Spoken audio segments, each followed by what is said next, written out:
Hello, and thank you for watching this brief video for Business 110. My name is Nicole Peters.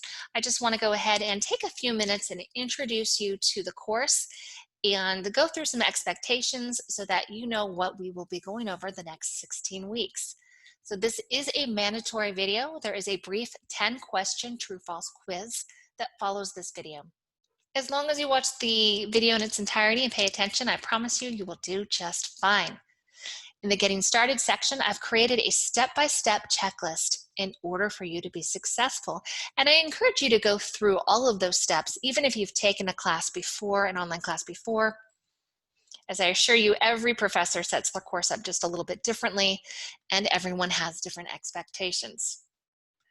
I do want to mention that there are 3 types of courses being offered this semester, fall 2020, and direct you to the email that I sent that outlines the differences between online, virtual, and in person. And so that you know that this is an online class, that there are not weekly meetings. And this class is actually designed for those who might not have flexibility in their schedule. And so these types of classes allow flexibility for you to learn on your own schedule, not necessarily mine. Let's talk a little bit about step 3, the course entry quiz. All right, so the CEQ, it's very important that you take this quiz prior to the due date listed. What this quiz does, it allows us to see not only did you register for the class, but your intent is to take the class and try to finish it. Now, of course, just because you take the CEQ, there are people that withdraw after the fact, and that's fine. But we want to make sure that not only did you register for the class, but you showed up in that first week or so. Now, what happens if you fail to take this CEQ prior to the due date listed in Blackboard? Well, I can tell you, you will be withdrawn from the course with no refund. Now, this is not my policy, it's the college policy, and therefore there's not a lot I can do for you, so please go take that CEQ. It does not count toward your grade, so I just want to mention that as well. So immediately following this video and that quiz, step 3, go ahead and just take it. It doesn't count towards your grade, and in fact, a lot of my students don't even really try to take it. They just go in there and take it, and they get a 0 on it, and that's fine because it doesn't really count. But we do need you to take that quiz. Otherwise, you will be withdrawn with no refund. Let's talk a little bit about step 4, course overview. I'll go ahead and let you read that after you're done with this video. It talks about the purpose and how the course is organized. Step 5 is course resources. Now, this is where you're going to find a lot of good information. So I'm going to encourage you to look at the syllabus, take a look at the course schedule. It has some really great little nuggets of info, tells you how I grade, talks about grading rubrics. I'll show you briefly. So here, step 5 is the course resources. You'll notice here that there's a link. So this step 5, course resources, will also take you to this link over here to the left. It takes you to the same place. And here's the syllabus, the required materials, and the course schedules, how your assignments are graded. A lot of good information if you want to be successful. Here, the course schedule, I'll briefly pull that up, but this is basically your to-do list for the semester. Now, your to-do list for the semester can be found here, but it also can be found in My Grades as well. So it's in 2 different places, and it will list everything that is due. And here's where you can find the grading rubrics. Grading rubrics are essential so that you know exactly what I'm looking for. I try not to make it a mystery. I want you to be successful. I want you to do well. And so I've created rubrics that go along with the assignment. And if you open those up, you will be able to see what it is that I'm looking for. Your checklist, if you will. Let's go ahead and move forward. Let's talk about course expectations, and then we'll wrap up. Well, first off, this is a business course, and in the business world, you will not be successful if you are late with projects or if you're late to work. What happens if you're late to work or if you're late with projects? Chances are you're not going to have that job very long. So in this course, I try to emulate the business world. I do not accept late work, no exceptions. I don't care. It could be the best reason in the world. It could be a good reason. It could be a bad reason. Regardless, it's important for you to understand that accountability and responsibility is key to succeeding in life and in this class. So you are responsible for managing your time. I do drop the lowest assignment and quiz with no questions asked. Uh, I'll talk a little bit about that in just a moment. But basically, we all have situations in our life where maybe we're having a bad week. And so instead of you having to take the time to email me and ask, well, can I turn it in Monday or can I turn it in Tuesday, which obviously I don't accept late work and I have a no late work policy.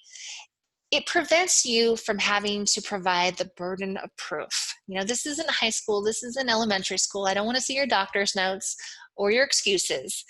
If for some reason something comes up and you can't do your work, well, you have an opportunity to drop the lowest assignment and the quiz with no questions asked. So you just don't do the work that week. It happens. Let's talk a little bit about that in more detail. So because the entire course is available on day one, I have every single lesson open for you, every single module, every single assignment, every single quiz. It's all open. It's up to you to manage your time over the next 16 weeks.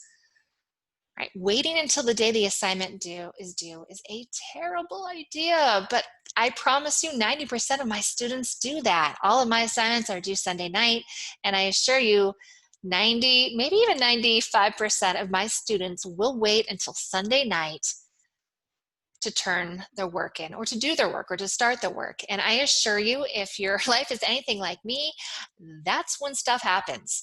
So work on it early, work ahead. Nothing is preventing you from working a couple days early, a couple weeks early, and even a couple months early. It's all open for you. So I strongly encourage you to work ahead. And I do this so that you can start managing your time and learning how to be an accountable and responsible individual. Because if you start that process now, I assure you when you get into if you're already in your career, then you know just how important it is to be responsible. But if you're starting to go after your career path, I assure you responsibility and accountability is key. I do realize that life gets lifey. It does throw curveballs at us. I get them thrown at me on a daily basis, it seems like. And I assure you, I have been in your shoes. I've been in a lot of different situations with college and with school. I graduated high school and I went on to college and I got my undergrad right away. And so I was that young college student at one point.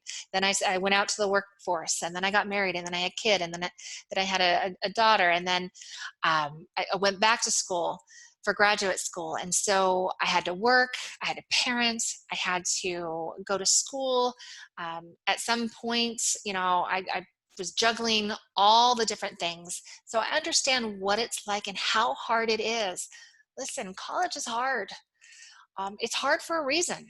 It makes you have a competitive advantage over your career. And I'll talk about that later in the semester, but college is important because not only is it a piece of paper, not only is it a degree, but it shows your potential boss, it shows your potential employer that you were willing to work really hard for years, not just a semester, not just a few months, and not even a year, but you were willing to work really hard for years to get a better career path.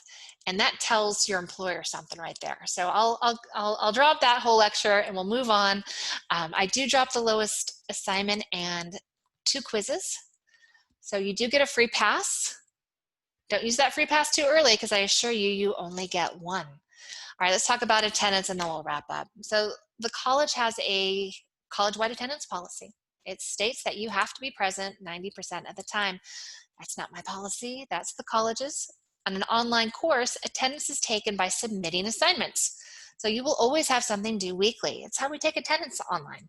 So missing work does count as an absence. So not only are you getting a 0 for your assignment, which affects your overall grade, but it also counts as an absence. And if you have too many absences, you will get withdrawn from the course. And I'm required to do that. So I I like my job and I want to keep my job, so I follow those rules. You are allowed 3 absences in a week, or excuse me, you are allowed 3 absences in a 16-week course. I will tell you that if you miss back-to-back weeks, that violates the attendance policy as well, and you will be withdrawn. So not only if you missed more than 3 weeks, but if you miss back-to-back, I can tell you on that second week, I begin that withdrawal process. So make sure you don't miss back-to-back weeks. All right, talk a little bit about expectations. I expect professional, well-written, error-free work. Please use Grammarly.com.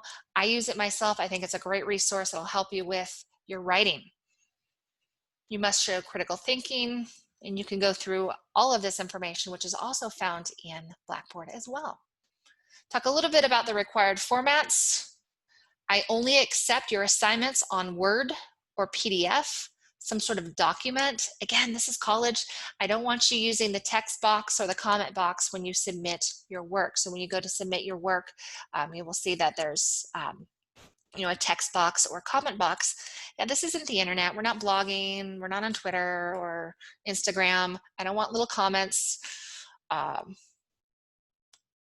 a document. Put your name on it. What do you think of when you think of college? All right, so all of this information is found in the syllabus in Blackboard. It's also found in the requirements in your grading rubric, so please take the time to go through it all. It should only take you about 10 or 15 minutes. Also, if you email me, please include not only your full name, but the course number and section as well. This particular semester, I happen to be teaching 4 Business 110s. So if you say, I'm in your Business 110 class, I'm going to be like, which one? I have 4. So please let me know which one. All right. Thank you so much. And I'm looking forward to a great semester. Bye-bye.